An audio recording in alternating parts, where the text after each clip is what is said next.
Hello, everyone. Thank you so much for joining us today. Welcome to our info session for the 2024 Age-Friendly Community Grants. This info session is for applicants to learn more about this grant opportunity. A full list of who is eligible to apply will be posted right now in the chat.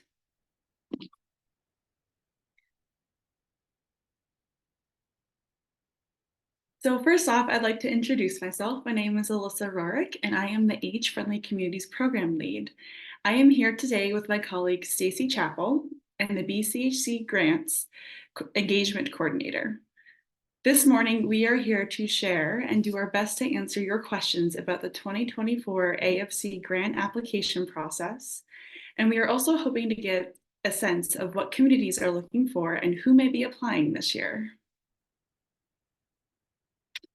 So first, before we begin, I'd like to take a moment to recognize and acknowledge that the BC Healthy Community offices are located on the traditional lands of the Kisepsum and Lekwungen Nation, where we work, live, learn, age, and play.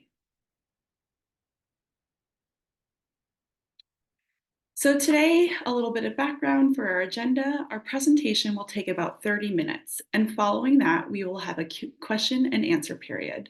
So throughout your presentation, please enter any questions you have in the Q&A chat box at the bottom of the Zoom page. If you're not able to stay for the whole presentation, today's session is being recorded and it will be up on our site later today. We will also send you a follow-up email with a link to today's session.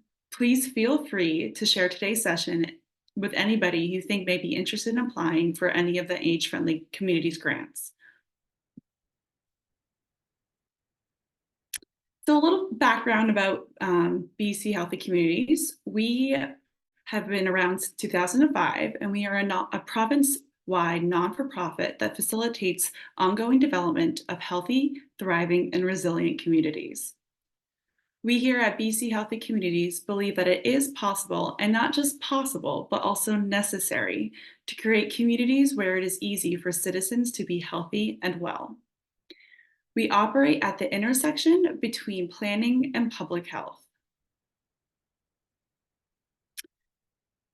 So about the Age-Friendly Communities Program, the Age-Friendly Communities Program works alongside our grantees to develop their capacity to create policies, plans, and actions that promote age-friendly communities. It supports partnerships across sectors for creating age-friendly communities and provides learning opportunities and leading-edge practices for collaborative local action. So what makes an age-friendly community? An age-friendly community supports older adults to age in place. They help create policies and resources that provide environments for older adults to live in active, socially engaged, and independent lives. The age-friendly approach considers the diverse needs of older adults throughout all phases of community planning and policymaking. The age-friendly approach is most effective when communities develop policies and services using the WHO's approach across the 8 age-friendly domains. So here we have the 8 domains from the WHO listed that have been slightly modified to be more inclusive. So the 8 domains are the outdoor spaces and buildings, transportation, including road safety, housing, social well-being and participation, respect, social inclusion, and cultural safety, community engagement and employment, communications and information, and lastly, community support and health and wellness services. So there's a background about us and a little bit about the age-friendly approach and what we're based off of. And at this point, I'm going to hand it over to Stacy to speak more about the Age-Friendly Communities grants and application process. Thanks, Alyssa. And thank you everyone for coming today. My role at BC Healthy Communities is Grants and Engagement Coordinator, and I'm your contact for all administrative aspects of the Age-Friendly Communities grants, including the application process. So there's some links to the grants webpage that are going to be posted into the chat, and you can also find these at any time on the BC Healthy Communities website under the funding tab. The age-friendly communities grants offer two components to recipients. The first is cash grants, and the second is in-kind customized capacity building supports provided by BCHC staff. There are two streams of age-friendly communities grants. Stream one is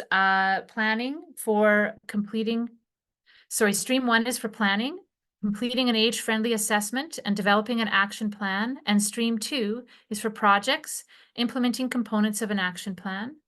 And I'll review the eligibility criteria, the application and adjudication process, and some more details about the streams. And then I'll hand it back to Alyssa to talk a bit more about the community supports and what those can look like, and share some examples of past funded projects for your information. The presentation will give you an overview, but we encourage you to review the application guide. And again, that link is being posted into the chat. And I think we can go back one slide. Sorry, I think I might have waved you forward. There we go. So for the first question everybody wants to know is, are we eligible? So, and as you can see on this slide, this is the list of eligible applicants for both the Stream 1 and Stream 2 funding for this program. So if you're here representing a nonprofit or some other community organization, you are able to partner with an eligible applicant, and that eligible applicant would have to apply as the lead and list you as a partner. So that's one of our big questions we always get. So that's the list. Next slide. So here's the streams, a little bit more about those streams. Planning grants, they offer funding up to $25,000. And those grants can support the development of a local age-friendly assessment and action plan. It can also include support for adding an age-friendly and equity lens to existing plans or policies, such as comprehensive community plans or your official community plan, your reconciliation plan, framework, or agreement, or a community health and wellness plan. So if you're looking to add an age-friendly component to those, that's the stream that you're looking at. For Stream 2 projects, the funding available is up to $15,000, and this stream provides funding to carry out one or some of the actions or projects that have been identified in an action plan during the planning phase. Typically, to be eligible for Stream 2 project grants funding, applicants are required to have completed the age-friendly assessment and action plan through the Stream 1 planning grant, or you can apply directly to Stream 2 projects funding if you have an existing age-friendly assessment and action plan that was developed without age-friendly communities grant funding, and you'd be asked to provide a link to that or a copy of that in your application. So there's many possibilities for projects that can be funded under Stream 2, and Alyssa will share some past examples of what we have funded and supported in a little later in this presentation. So for both grant streams, the grant comes with the funding as well as the supports from BCHC staff, and Alyssa will talk about those supports a little bit later, as I mentioned. So next slide. A little bit on how to apply. So the applications are submitted through an online web form. The deadline to apply is August 26th at midnight Pacific time. So we strongly recommend reviewing the application guide in full before completing your application, as it provides information about eligibility criteria and program priorities. Every application must include a project overview, a budget, a work plan, and formal support from your council, board, or CAO. For the project overview, the web form, the application form, which is on a website, it includes questions about your proposed activities, your goals, your hoped for outcomes. Sorry. You'll also be asked how the project will incorporate equity and your plans for evaluating success. So if you like to prepare your answers in advance, you can download a Word document copy of all the application questions right from the front page of the grant website. And it is possible to cut and paste answers from a Word document into the application form.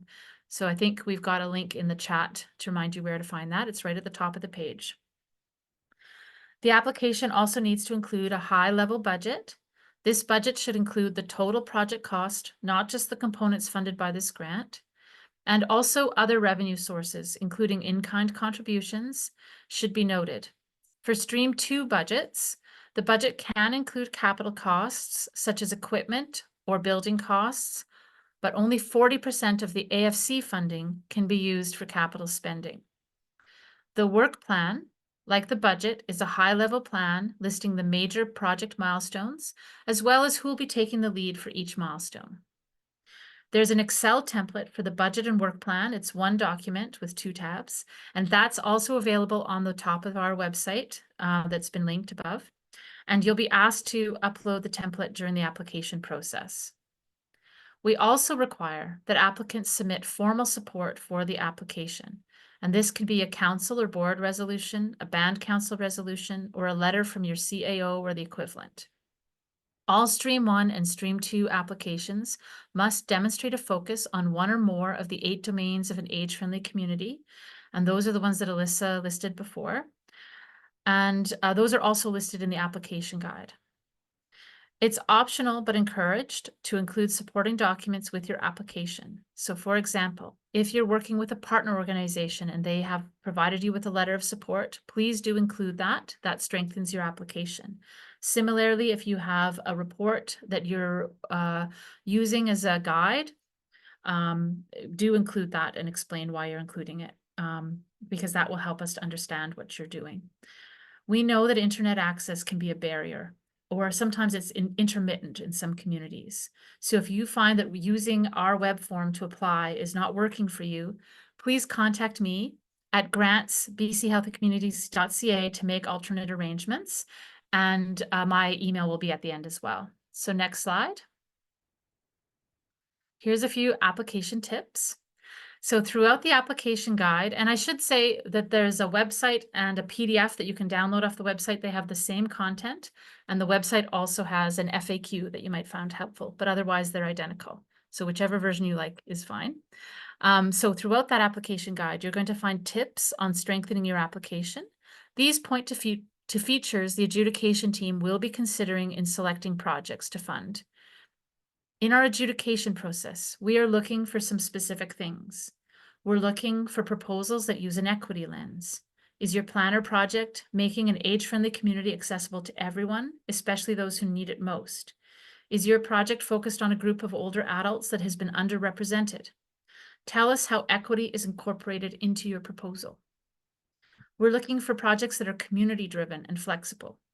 Are you responding to the needs of the community as expressed by those who reside in the community and those affected by the ultimate policy decisions? We're looking to see that you have meaningful partnerships. We're looking for collaboration with your health authority or groups in your community across multiple sectors. These partnerships don't always have to be set up before you apply, but if you're looking to build those partnerships, list those organizations in the application. There's a space where you can list partners. And again, letters of support are not required, but if you do have them, please include them. So we are always looking to see if projects can be sustainable, and partnerships are one way to make work sustainable. And if you have other ideas about how the benefits of the plan will extend beyond the grant year, please share those ideas. You will be asked about that in the application. We also ask and look for how you're going to evaluate and measure your work. If you will be evaluating your work, please do include that information for us. Whether you're going to be collecting data in surveys or having consultation meetings, how are you going to record the information you gather and how that's going to work and inform what you do in this year or in the future work. BCHC staff are happy to discuss your proposal with you. Feel free to request a consultation about your proposal. You can email your questions to me. And again, my email will be at the end, but it's grants@bchealthycommunities.ca. Or you can email to say you'd like to have a chat on the phone or on a Teams call or Zoom call, whatever works best for you. Next slide. Okay, the all-important dates. So this is just a reminder, the application deadline is August 26, midnight. That's Pacific time. And project start date, we're looking for things, the grant funded activities to start after October 15th, 2024. And to see the grant funded activities completed by November 2025. And we're also going to be asking you to complete a final report and budget report in November 2025. The funding is issued in two portions, 80% at the start once the financial agreement is completed, and 20% of the award amount is held back until the final report is submitted. So that completes my overview of the grant administration and adjudication. And now Alyssa will provide some examples of past funding recipients and a little bit about how BCHC provides supports along with the funding for successful applicants. Awesome. Thank you, Stacy, for laying all that information out for us. So I would like to first talk about some examples of projects that we have funded in the past. Keep in mind that projects can be quite varied in nature depending on the specific needs of each individual community. So these are just some examples that they're not by any means the exact guide or exact way to get funded either. It's what your community needs and the support that your community is looking for. So some examples are we've supported communities doing a senior housing inventory and gap analysis. We have provided funding for a library service and for homebound patrons. We've seen communities increase seniors' wellness through recreation, education, and inclusion, either that's activities or programs in their community.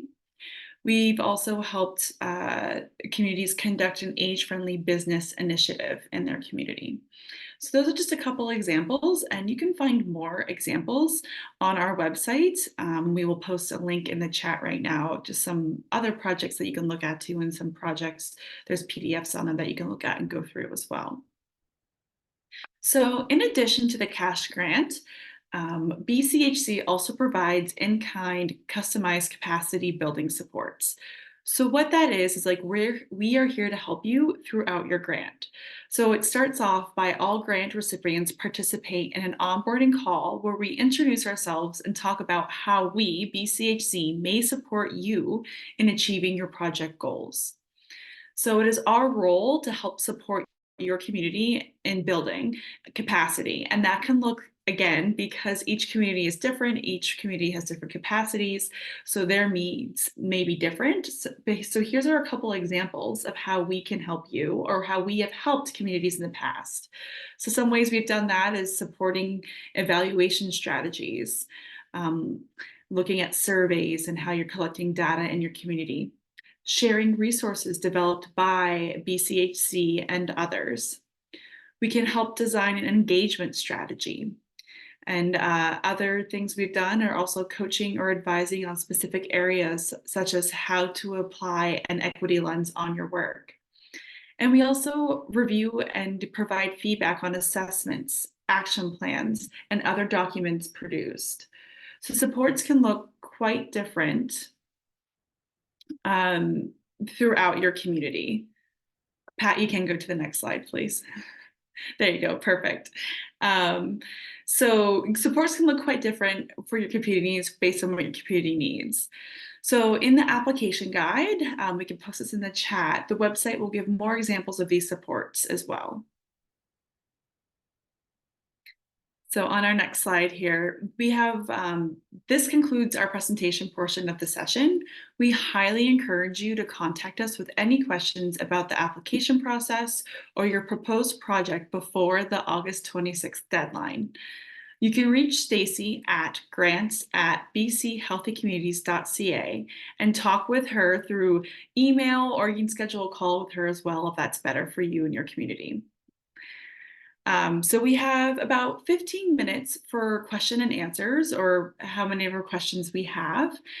We know that some people may not be able to stay for any questions, so we thank you for coming and listening and hoping that this presentation was helpful and beneficial for you. But before we start our Q&A, I would like to mention a couple things.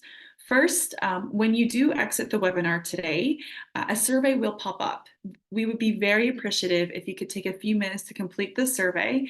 This just allows us to improve our webinars to better serve you, and it should only take 5 minutes of your time. The second item is simply a reminder and a plug that we will be hosting a webinar on August 21st. It is about connecting communities across through an intergenerational approach. We'll be talking about how bringing together different age groups promotes mutual learning, strengthens community bonds, and enhances the quality of life. Our speakers will present success stories and practical approaches to design effective initiatives that connect generations. The webinar will be hosted online on Zoom on August 21st at 11 a.m. And just as another reminder as well, that this session will be recorded, and you will have a follow-up email with a link to the recording. So we're going to move on now, and I see there's a couple questions in the Q&A. Please keep posting any questions that you may have, and we will start going through them. So let's look here. Okay, so our first question, Stacy, if you're ready. I'm ready. Perfect. Perfect. There are several organizations in our small community that support seniors. Is there a limit on grants awarded per community? We do not want to compete with other services, but rather collaborate if need be. Okay, so probably you've seen, I think in the chat, there was some discussion about eligible applicants. So the eligible applicants includes local governments, Indigenous governments, regional districts, Métis charter communities, and self-governing First Nations, tribal councils. And so within that, the applicant wouldn't typically be a nonprofit organization that's operating in the community. So hopefully, I think if you spoke to other nonprofits, if there's a group that's doing delivery and you see that your work, and I guess I'm assuming you're a nonprofit from this organization, so please post again in the chat, in the Q&A if I've got this wrong. But let's say there's several nonprofits that are delivering a variety of services to older adults. And you can see that you're doing things that are, or you're wanting to add to your services to address some of the goals the community has identified in their age-friendly planning. I would suggest you together as a group go speak with the potential applicant, whether that's an Indigenous government, a municipal government, or a Métis charter community, whichever is appropriate in your circumstance, and see if you could all be partners on that. And sometimes it's just smart to be in touch. Often these organizations are in touch and have shared ideas about priorities.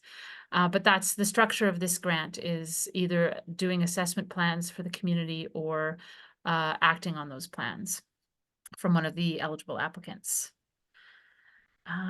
Okay. Awesome. Okay, our question number 2 is, if we as an emerging nonprofit society were to partner with a school district or the Victoria Community Police Department, would we or they in collaboration be eligible to apply for a grant? So we've got an emerging nonprofit, a school district, and the police.